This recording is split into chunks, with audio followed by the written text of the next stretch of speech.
জয় জয় শ্রী রাধেশ্বর। আমরা শয়ন একাদশী ব্রত মাহাত্ম্য কথা জানব।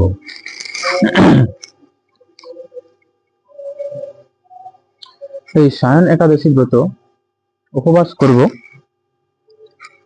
25/7/2026 শনিবার এবং ব্রত পালন করব 26/7/2026 রবিবার। তো এই শয়ন একাদশী ব্রত কথা মহারাজ যুধিষ্ঠির বললেন, হে কৃষ্ণ, আষাঢ় মাসে শুক্লা পক্ষের একাদশীর নাম কি? এর মহিমাই বা কি? তা আমাকে কৃপা করে বলুন। শ্রীকৃষ্ণ বললেন, ব্রহ্মা এই একাদশী সম্পর্কে দেবর্ষি নারদকে যা বলেছিলেন, আমি সেই আশ্চর্যজনক কথা আপনাকে বলছি। শ্রী ব্রহ্মা বললেন, হে নারদ, এই সংসারে একাদশীর মতো পবিত্র আর কোনো ব্রত নেই। সকল পাপ বিনাশের জন্য এই বিষ্ণু ব্রত পালন করা একান্ত আবশ্যক। যে ব্যক্তি এই প্রকার পবিত্র পাপনাশক এবং সকল অভিষ্ট প্রদাতা একাদশী ব্রত না করে তাকে নরকগামী হতেই হয়।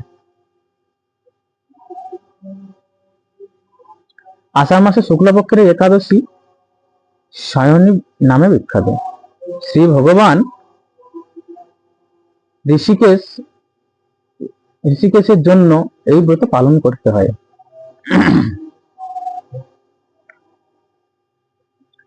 এই ব্রতের সম্বন্ধে এক মঙ্গলময় পৌরাণিক কাহিনী আছে, আমি এখন তা বলছি, শ্রবণ করো।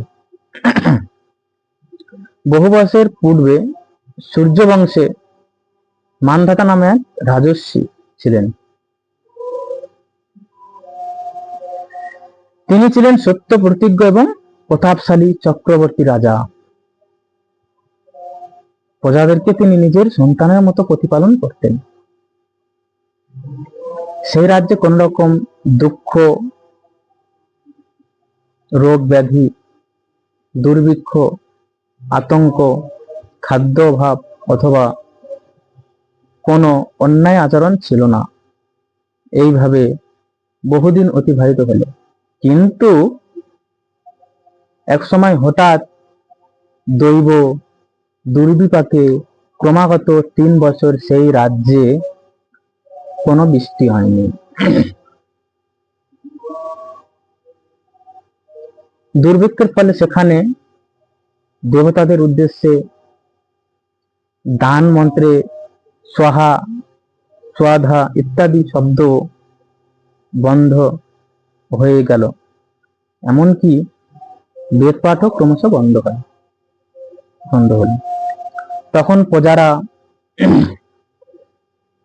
রাজার কাছে এসে বলতে লাগলো, মহারাজ, দয়া করে আমাদের কথা শুনুন। শাস্ত্রে জলকে নার বা নীর বলা হয়। সেই জলে ভগবানের অয়ন অর্থাৎ নিবাস।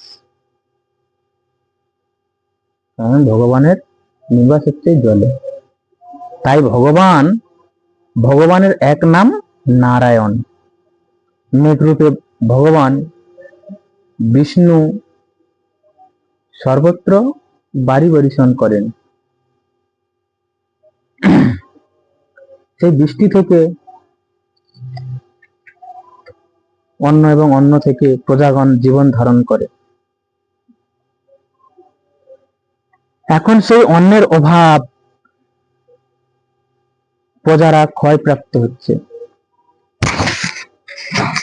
অতএব হে মহারাজ, আপনি এমন কোনো উপায় অবলম্বন করুন যাতে আপনার রাজ্যে শান্তি এবং কল্যাণ সাধন হয়।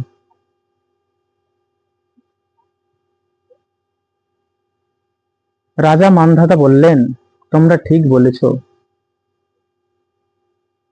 অন্ন থেকে প্রজার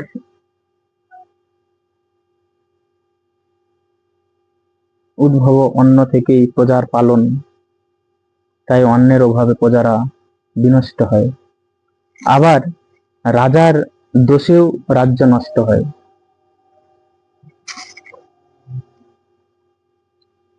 আমি নিজের বুদ্ধিতে আমার নিজের কোনো দোষ খুঁজে পাচ্ছি না,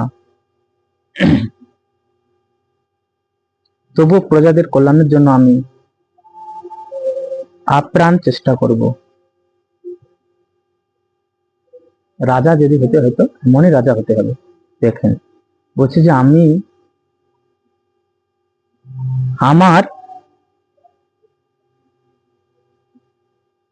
বুদ্ধি দ্বারা আমার কোনো আমি দোষ দেখতে পাচ্ছি না, তবুও প্রজাদের কল্যাণের জন্য আমি আপ্রাণ চেষ্টা করব। তারপর রাজা ব্রাহ্মণকে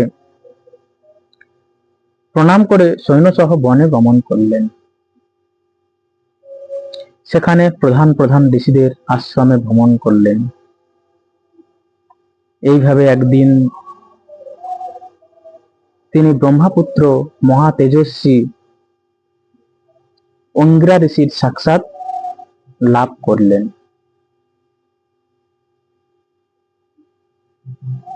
তাকে দর্শন মাত্রে রাজা মহানন্দে ঋষির চরণ বন্দনা করলেন। মুনিবর তাকে আশীর্বাদ ও কুশল প্রশ্ন জিজ্ঞাসা করলেন। রাজা তখন তার বনে আগমনের কারণ সবিস্তারে ঋষির কাছে জানালেন। ঋষি অঙ্গিরা কিছু সময় ধ্যানস্থ থাকার পর বলতে লাগলেন, হে রাজন, এটি সত্য যুগ। এই যুগে সকল লোক বেদ পরায়ণ ও ব্রাহ্মণ ছাড়া অন্য কেউ তপস্যা করে না। এই নিয়ম থাকা সত্ত্বেও এক শূদ্র এ রাজ্যে তপস্যা করছে। তার এই অকার্যের জন্যই রাজ্যের এই দুর্দশা। তাই তাকে হত্যা করলেই সকল দোষ দূর হবে। রাজা বললেন, হে মুনিবর, তপস্যাকারী নিরপরাধ ব্যক্তিকে আমি কিভাবে বধ করব?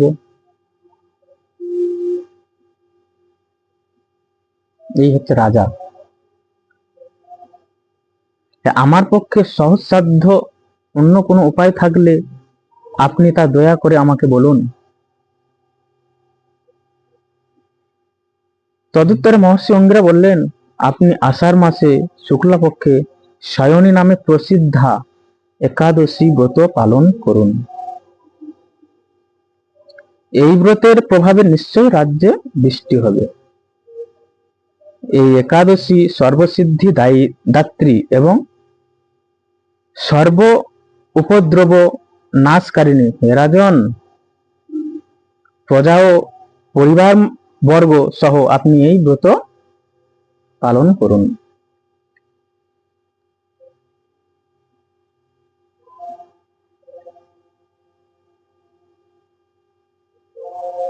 মুনিবরের কথা শুনে রাজা নিজের প্রসাদে ফিরে এলেন। আষাঢ় মাস উপস্থিত হলে রাজ্যের সকল প্রজা রাজার সাথে এই একাদশী ব্রতের অনুষ্ঠান করলেন। ব্রত প্রভাবে প্রচুর বৃষ্টি হলো। কিছুকালের মধ্যেই অন্নের অভাব দূর হলো।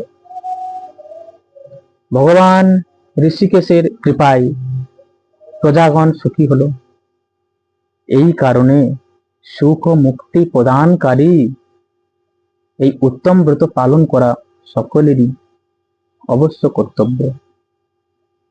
ভবিষ্যৎ পুরাণে যুধিষ্ঠির শ্রীকৃষ্ণ তথা নারদ ব্রহ্মা সংবাদ রূপে একাদশীর এই মাহাত্ম্য বর্ণিত হয়েছে। তো আমরা সায়ন একাদশী ব্রত মাহাত্ম্যের কথা শ্রবণ করলাম। এই সায়ন একাদশী ব্রত থেকে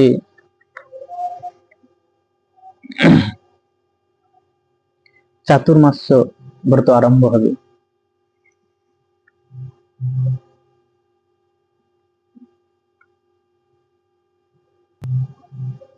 এই শয়ন একাদশী থেকে 4 মাস ভগবান শয়নে থাকে, আবার সেই উত্থান একাদশীতে ভগবান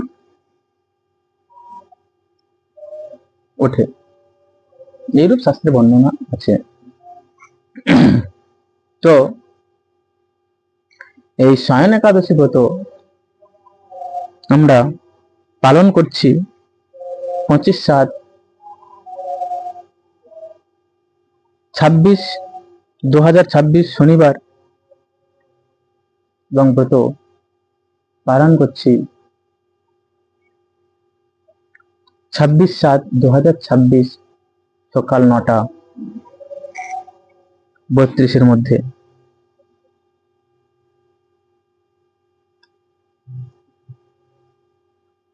জয় জয় শ্রী রাধে শ্যাম।